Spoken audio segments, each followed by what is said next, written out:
రాత్రి 1 అవుతుంది టైము. అంటే ఇప్పుడే సంక్రాంతి ముగ్గులు వేసి వచ్చాను అనమాట. ఎక్కిలు వస్తున్నాయి నాకు. ఎక్కిలు వస్తున్నాయి. ఈ ఎక్కిలు మనకి ఒక 2 మినిట్స్లో 2 మినిట్స్ కూడా కాదు 2 సెకండ్స్లో మాయం అయిపోవాలంటే ఏం చేయాలి? నాకు లాంగ్ ఎక్కిలు వస్తున్నాయి అనమాట. కొద్దిసేపు అయినాక ఒకటి ఇట్లా.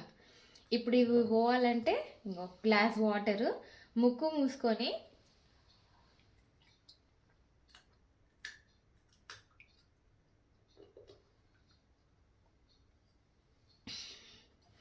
ఇట్లా వాటర్ తాగినామంటే ఎక్కిలు అస్సలే రావు.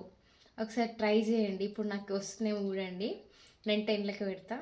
1 2 3 4 5 6 7 8 9 10. చూసినా ఎక్కిలు వస్తాయి. ట్రిక్ అనమాట. ట్రై చేయండి మీరు కూడా.